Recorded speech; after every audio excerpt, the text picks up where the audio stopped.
This is probably the most difficult scribe in the whole project. I'm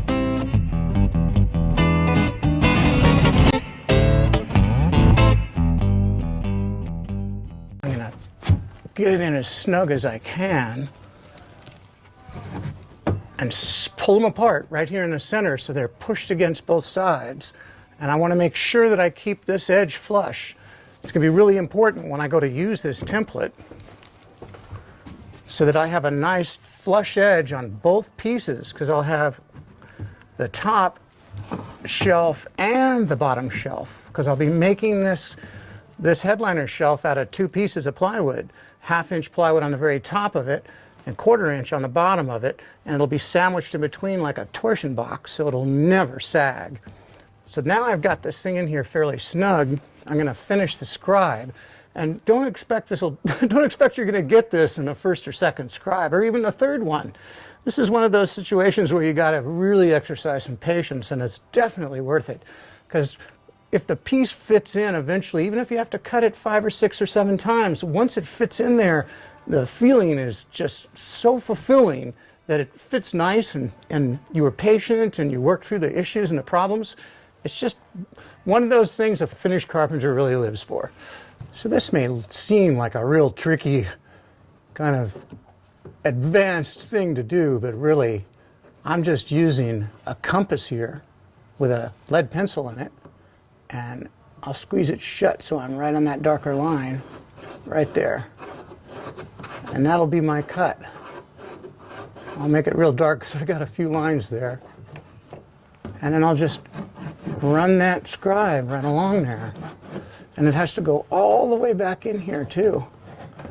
And as you turn this corner, you kind of got to keep it perpendicular off this wall and let it turn that corner. And this is the trickiest part, is this little radius back here.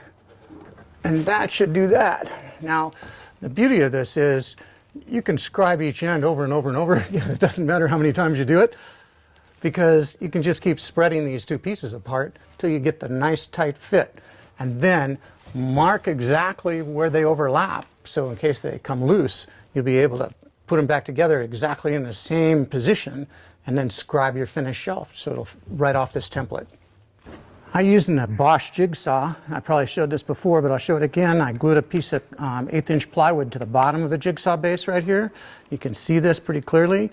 And what it does is it gives you a little bit of a broader base, a little bit longer, and one edge of this base is right tight to the cut on the plywood. So it's real easy for me to find the line that I'm following. I don't have to just watch the blade. I can actually watch the cut on the plywood right here. Right on this edge, I can follow the line with this cut on the plywood right there. And that makes it a lot easier to stay right on a line.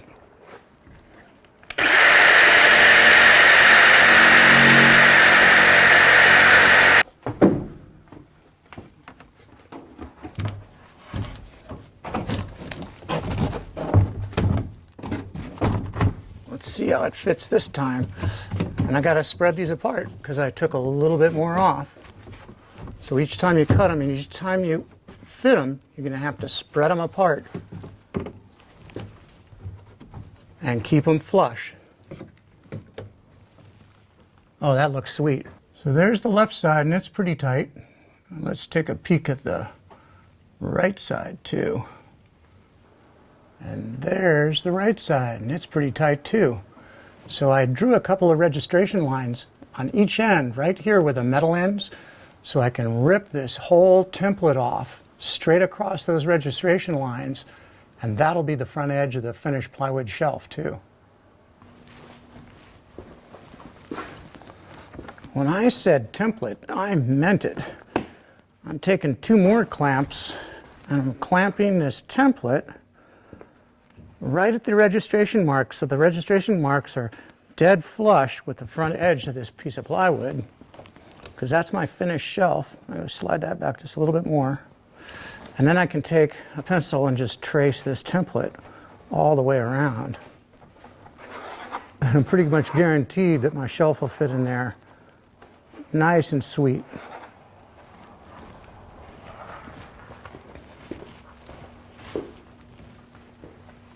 all that work for this template, and now I don't need it for anything. It's done its job.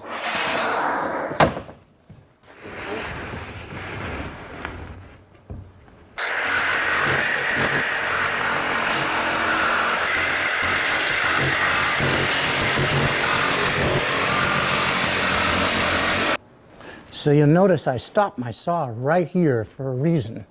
This side of the cut mates up against the headliner where it's pretty plumb and straight, but as I turn this corner back in here, the headliner curves and the cut needs to be tapered to kind of match that curve. So I'm going to change the angle of the saw blade right now. Right now the blade is perpendicular to the base, but I'm going to loosen the saw and just pull it back a hair so I can adjust it. On this Bosch saw, if you push it forward, you'll lock into a detent, so it'll be square to the blade. If you pull the base back, you can turn it in either direction, so you can cut a tapered cut or an angled cut. And that's what I'll do back in here. I'll just back cut that a little bit as I come around that corner. Here you can see the angle of that blade that I'm adjusting to, so that the short point will be at the top of the shelf. And that way, it'll kind of follow the kind of angle of the headliner.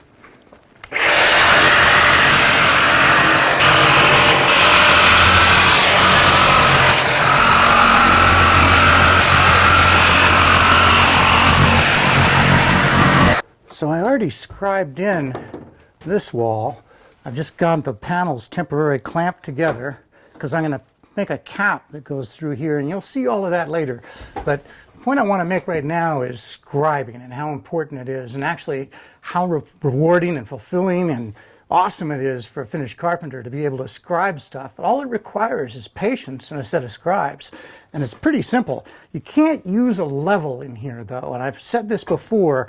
You can use one for a straight edge, but if you want to get a line that's supposedly plumb, it's really square off the floor.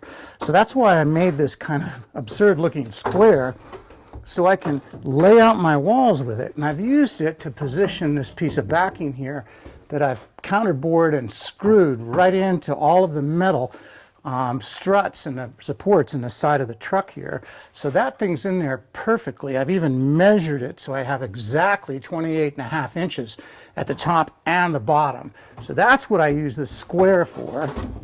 And once I get it in there, I scribe the back of it using the same template that I made in the very beginning. The very first template I made is the same one I keep cutting over and over again, because I started with the longest piece, and that way I can keep cutting pieces off of this as I go.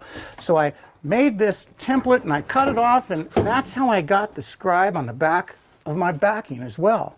It's also how I got the scribe for this wall.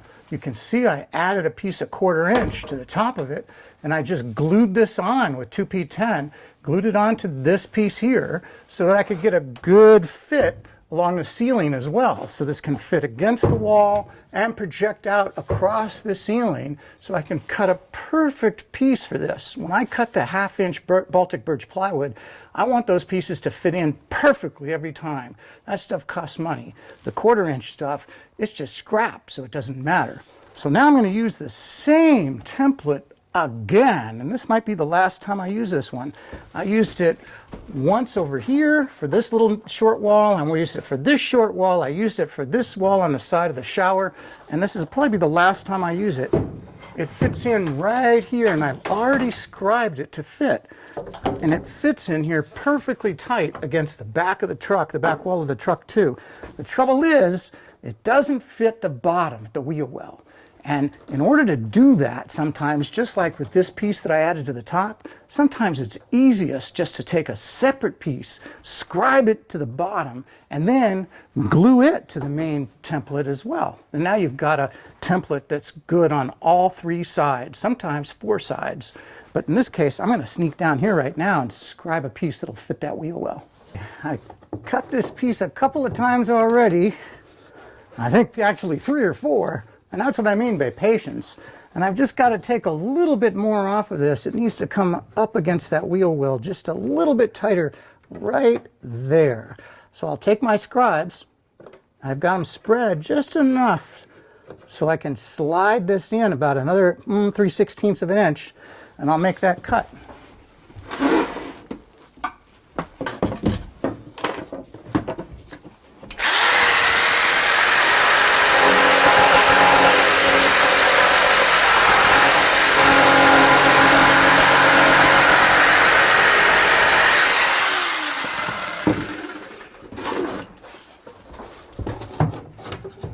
Oh, nice.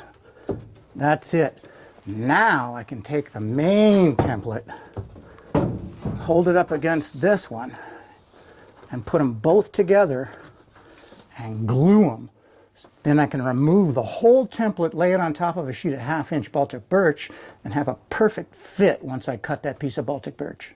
2P10, in case you were wondering, stands for 2-part 10-second glue. It's a cyanoacrylic glue, and it usually, when it's brand new, it only takes like a second to set. When it's about 6 months old, maybe it's 10 seconds. And when it's a year old, it starts getting to be 15, 20, but until all of a sudden the activator doesn't set it off at all.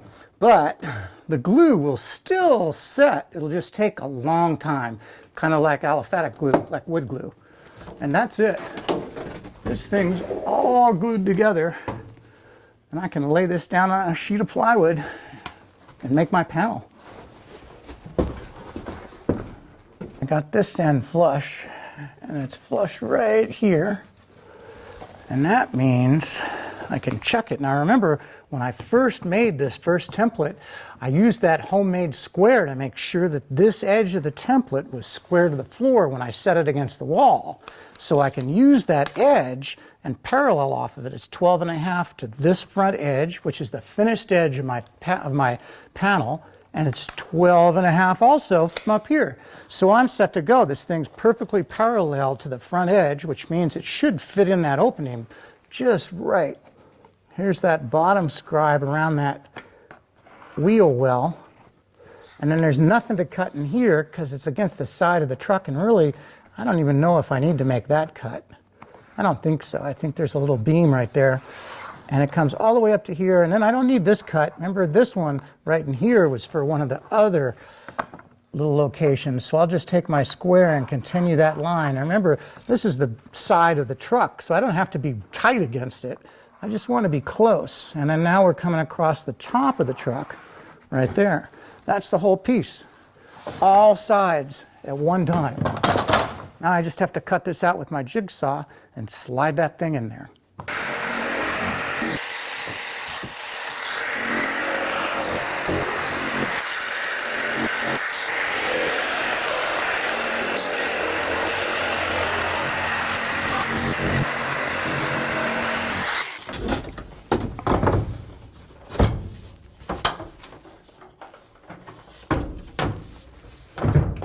Oh, that's just the way it's supposed to be. Fits perfect on the first try. That is such a cool feeling. Now all I got to do is put some backing in here and we'll be ready to pull wires into those walls.